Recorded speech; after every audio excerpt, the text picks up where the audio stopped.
Inside the last half an hour on the SportsMax zone for this Thursday, the Europa League continued across Europe today, and match action from day 4.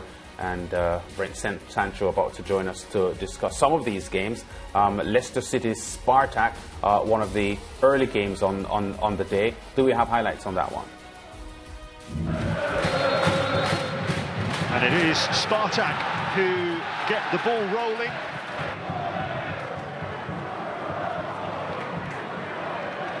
A lot of players back for Spartak. Iheanacho. Oh, a good turn. Soumare. Oh, so close! Off the underside of the crossbar with the goalkeeper rooted to the spot. Moses. That's helped on for Ignatov, and he's got a bit of space here. And a free header, it's in! It's a goal for Spartak Moscow, would you believe it? Victor Moses. It's Moses against 4 or 5 defenders, and he gets his head to the ball. Schmeichel dived to his right, but was grasping at thin air.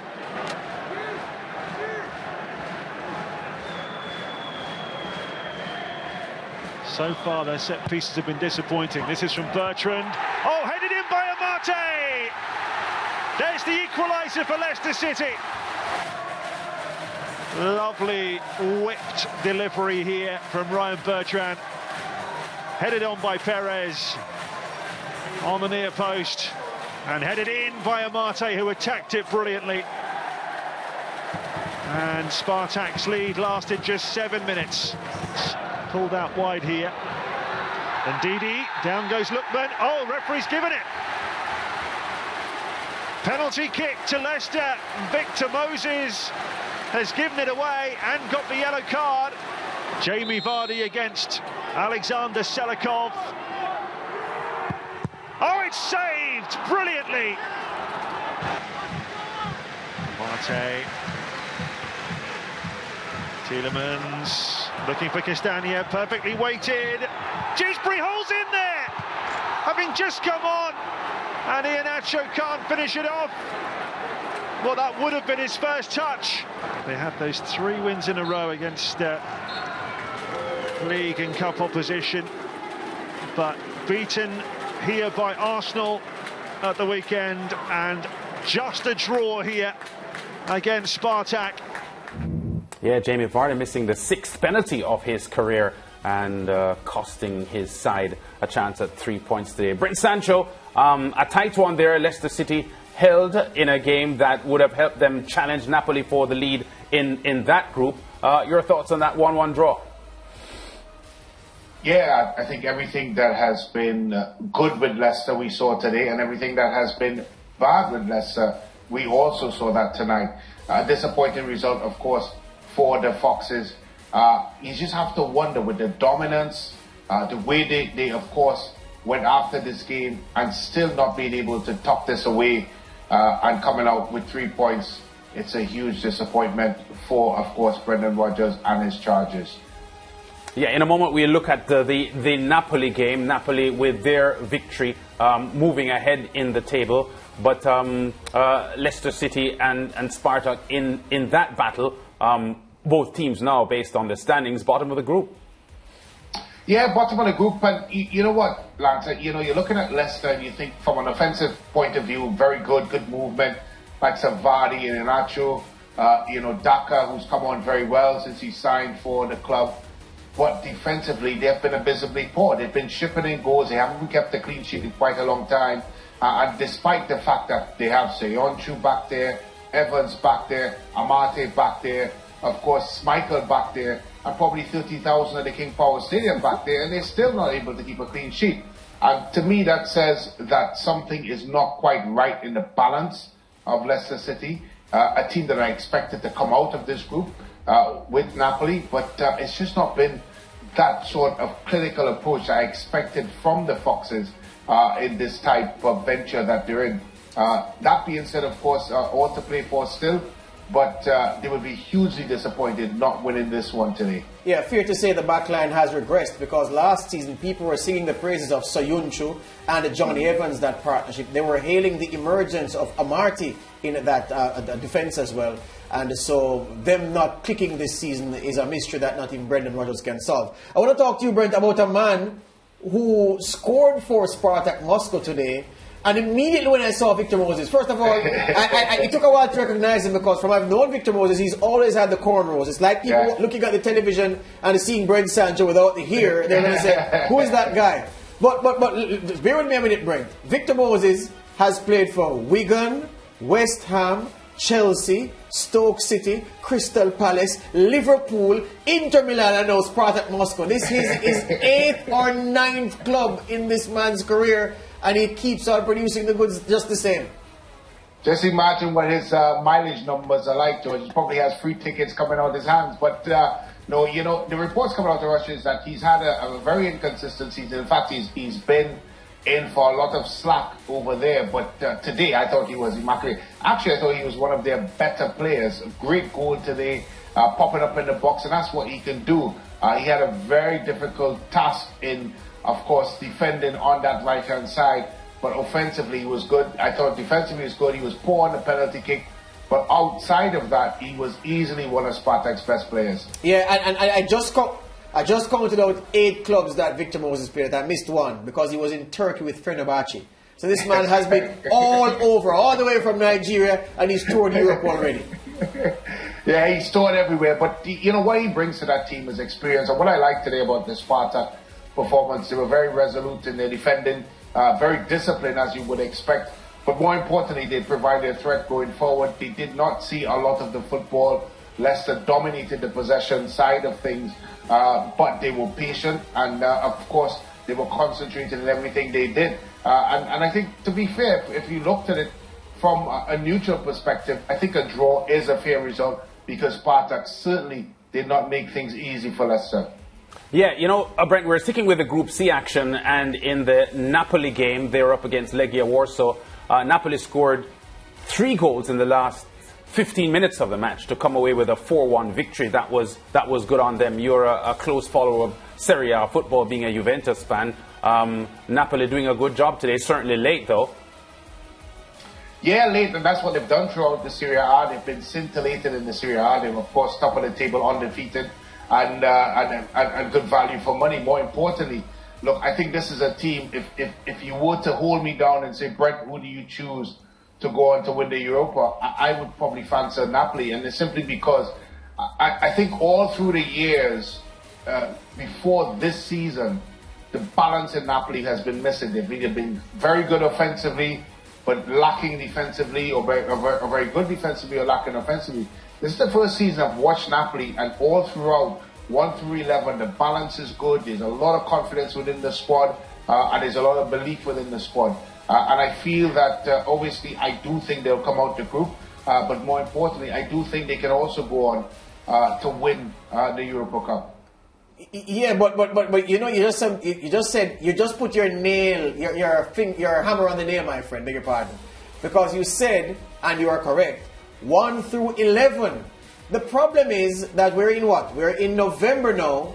This competition won't be decided until about May next year, April, May next year. And with Serie A, the pace that they've set, injuries, my friend, are likely to catch up with this Napoli, because I'm suggesting to you that the bench is thin on quality. The first 11, perhaps, well, I would say, all right, the first 13, the 2 most likely changes that Spalletti makes when he's looking to freshen things up on the field, that's fine. But I'm worried about the depth of squad, because that depth of squad is not there. And Napoli not spending a lot of money these 2 cycles. De Laurentiis isn't the club chairman. So I'm suggesting that if it is that they don't win this competition, which they look the best team I've seen so far, it's because Brent Sancho, the squad is a rather thin beyond the top 11 players.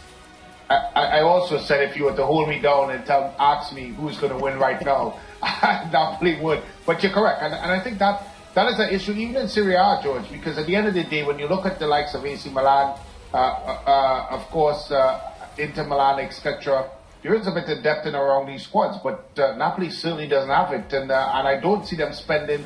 There's a lot of talk about, of course, some of their better players being part of this Newcastle debacle that's going to happen in January as it relates to player sales. And you tend to wonder with a club that's, I don't want to say the word cash-strapped, but of course frugal in the way they're going to spend money over the next 2 or so years. You have to wonder if they're going to bring players in or who are they going to allow to go out. And as you rightfully said, the Europa Club Championship is decided next year, and there's a lot that can happen between now and then. Yes, Brent, and we're going to move across now to Group H. West Ham sitting at the top of the table in Group H on 10 points. However, today they were held to a 2-2 draw with Genk. What went wrong for them today?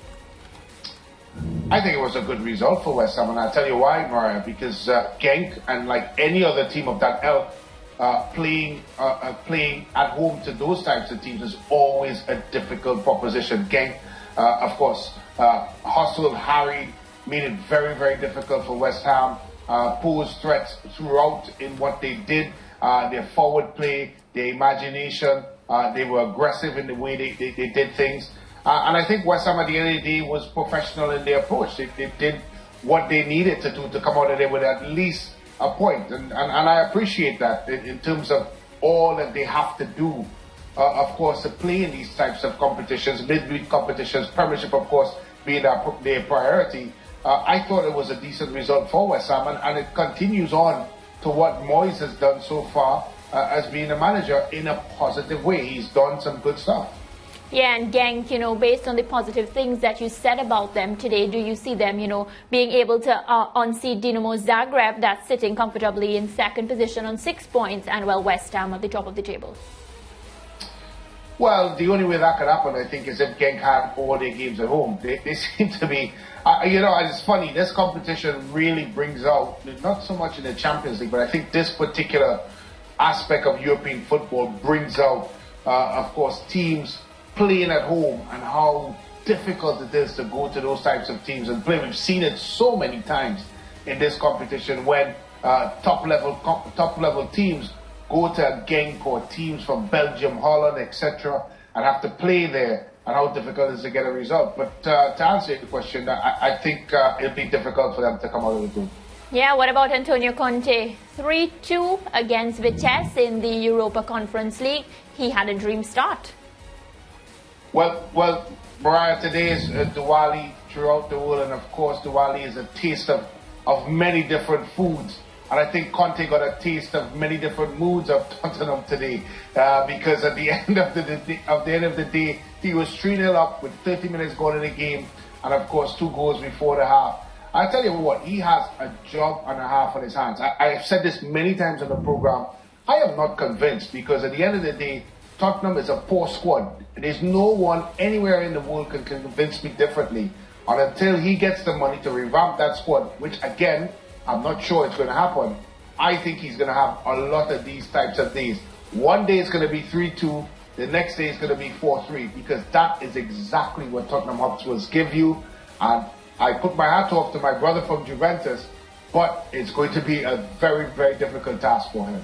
Yeah, I had a chuckle to myself as I searched up the Tottenham lineup, the starting lineup ahead of the game, and I said to myself, will he do it or won't he do it? And you know what I'm getting at, Brent, because I said, will he immediately fall into 3-4-3, which if they bury Antonio, if he dies and they bury him tomorrow morning, they're going to write 3-4-3 on his headstone because he lives and dies by it. And lo and behold, that's what he did with 3 at the back. The 3 centre halves, the 4 men across the middle, and Mora, Kane, and Son up front. But does he have the players? I sort of know the answer. Does he have the players to make this system successful in the acid test that is the Premier League week in, week out?